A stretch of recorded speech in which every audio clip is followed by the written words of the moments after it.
Bonjour à tous et bienvenue sur boursicoté.com pour cette nouvelle analyse technique Forex et matières premières avec une paire de devises euro-dollar qui a validé la rupture donc de sa zone des 1.1890. Je vous indiquais que l'objectif ici était un retour sur le support ici des 1.1820. C'est juste sur cette zone ici que la paire de devises euro-dollar est en train de se stabiliser. Alors la configuration technique devient un peu plus favorable. Au contact ici de ce support, on a un retournement des histogrammes du MACD. On a ici le RSI qui est à la limite de sa zone de survente après vraiment avoir failli y rentrer.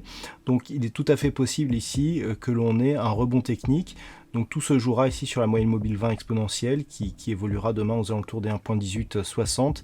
Si on parvient ici à repasser cette moyenne mobile à la hausse, on pourra dans ce cas-là avoir un affaiblissement de la dynamique baissière, mais tant que l'on reste sous cette moyenne mobile, on reste dans une tendance baissière potentiellement forte qui pourrait donc s'accélérer en cas de rupture ici de la zone des 1.1820, puisque en cas de rupture de ce support, on serait donc sur des niveaux horizontaux que l'on a plus vus depuis ce contact ici que nous avions eu au mois de novembre de l'année dernière, et ce support il se situe à 1.1760.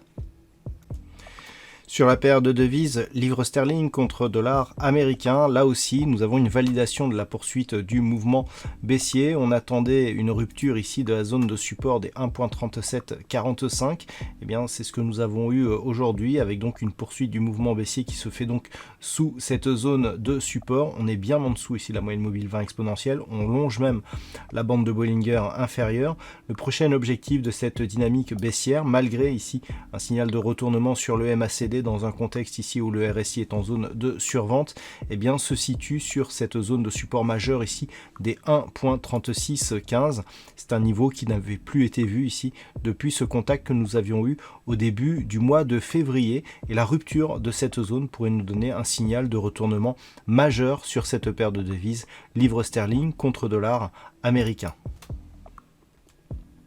Sur l'or, nous sommes toujours ici sur un mouvement de neutralisation suite au rebond qui s'est effectué à partir de ce quasi-contact ici du support des 1675 $ l'once.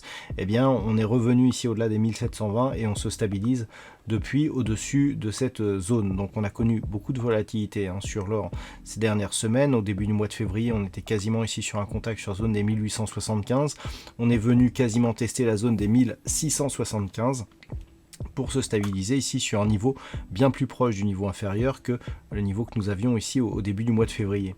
Donc on reste dans une phase de temporisation très court terme, mais au sein d'une tendance qui dans le fond reste fortement baissière. Toutefois, tant que les cours ici se stabilisent entre 1720 et 1760, on reste dans une possible poursuite d'un rebond technique qui n'interviendrait que sur une cassure ici de cette zone de résistance des 1760 $ l'once. Toutefois, toute rupture ici, même temporaire, de la zone des 1720 qui montrerait une fragilité de ce support, validerait la possibilité d'une poursuite de la phase de baisse que nous avons par rapport justement à un tracé oblique qui peut nous donner cette projection ici, où l'on peut remarquer d'ailleurs que les cours évoluent ici sous justement le prolongement de cette résistance. Et donc si on suit cette résistance qui est actuellement la résistance de la tendance actuelle, on pourrait casser cette zone des 1720, revenir, voire casser ici cette zone des 1675 $ l'once. Si tel était le cas, le prochain objectif se situe sur la zone ici de support des 1580 $ l'once. Et puis enfin, sur le WTI, nous avons un mouvement qui est très technique. Quand l'analyse technique fonctionne comme ça nous donne des points assez précis. Donc il y a peu, je vous indiquais ici l'accélération de cette phase de baisse qui validait la rupture ici de ce support oblique. Et puis on avait des zones d'objectifs. Alors on a eu ici une première accélération baissière. On est revenu ici marquer juste un contact sous la moyenne mobile 20 exponentielle. Et sur cette accélération, on avait un objectif de poursuite en direction ici des 50 $ le baril, des 57 pardon, $50 le baril. On est juste venu tester ici cette zone et puis on est remonté sur l'ancienne zone ici horizontale des 61 $ le baril. Je n'ai vraiment touché aucune de ces zones, ces tracés étaient exactement identiques lors des précédentes analyses. Et ce que nous avons, eh bien, c'est une stabilisation ici de ces cours. Donc pour l'instant, on est ici globalement dans une phase de rupture donc de cette dynamique haussière, par cassure ici du support oblique qui définissait la tendance, poursuite du mouvement ici avec la moyenne mobile 20 exponentielle qui agit comme une résistance sur cette évolution dynamique.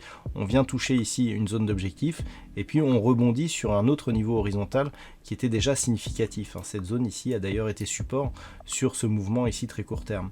Donc pour l'instant, on est toujours dans une phase de consolidation, mais qui s'affaiblit.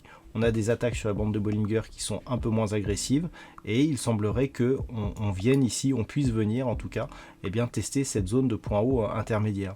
Donc si tel était le cas, on serait sur un signal de retournement qui pourrait nous ramener ici sur des niveaux proches des 64,50 $ le baril, mais tant qu'on reste ici sous cette zone des 61 $ le baril, eh bien, on reste dans une dynamique baissière. Attention, tout retour ici sur cette zone des 57,50 $ le baril, et une cassure de celle-ci pourra nous emmener sur le prochain support qui se situe à 53,90 $ le baril. Voilà donc ce que l'on peut dire sur cette analyse technique Forex et matières premières. Je vous souhaite une bonne soirée et on se retrouve dès demain pour d'autres analyses techniques, toujours sur le site boursicoté.com.